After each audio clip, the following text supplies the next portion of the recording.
السلام عليكم. الحقي بقى بسرعة خزنيه عشان رمضان هتحتاجيه. اللفت والكرنبيط مالين السوق. الخضار شكله مغري جدا ان انتي تعملي منه احلى مخلل. تعالي هنعمله مع بعض النهاردة. احلى مخلل بطعم ونفس لون وطعم اللي بناكله او بنشتريه من بره. انا جبت لفت غسلته كويس جدا، قطعته لدواير كده، وبعدين قطعته لصوابع. اهم حاجة ما تعمليش صوابع رفيعة عشان ما يتهريش منك. جبت كل الكمية اللي معايا، حطيت عليها 3 معالق كبيرة من الملح وركنتهم. ممكن تركنيه جنبك ساعتين او تشتغلي فيه، يعني اول ما يبتدي ينزل ميته.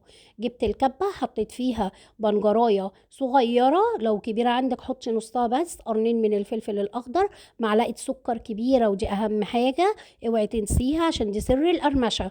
معلقة صغيرة من الشطة. حطيت مع كوباية كبيرة من المية بس عشان تمشي لي التتبيلة. وحطيت من معلقتين لتلاتة مليانين من الخل.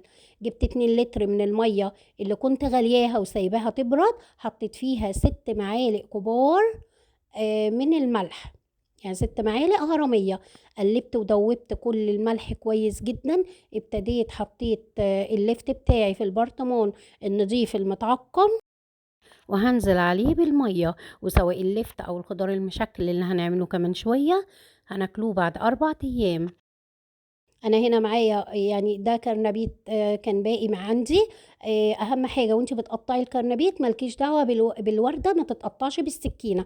بقطع بس الجذور، والورده دي بتقطعيها بايدك. قطعت بقى كل الخضار زي ما انت شايفه. كان معايا خيار وجزر قطعته صوابع. اهم حاجه في الفلفل، في اي مخلل فلفل لازم تفتحيه فتحه كده بالسكينه عشان الملح يدخل جواه، وعشان الفلفل ما يتهراش ويبوظ معاكي بسرعه. ابتديت مليته كله في البرطمان زي ما انت شايفة كده، وهنزل عليه بالمية يعني بنفس الخلطة اللي عملتها لللفت. لو انت بقى عايزة الخضار ده تكليف نفس اليوم يبقى مخلل سريع، يبقى هتغلي المية وهي بتغلي تحطي فيها الكرنبيط ياخد غلوة واحدة بس، وبعدين تنزلي بباقي الخضار على المية وهي بتغلي. وتسيبيه ساعتين 3 هتاكلي منه. هنا بقى اللفت اللي بحب ان هو يقعد معايا فتره طويله هعمله صحيح زي ما هو. حطيت في الكبه معلقه كبيره من هريسه الشطه، نص بنجرايه، حطيت معلقتين كبار من السكر. واوعي تنسيهم، دي سر القرمشه زي ما قلنا.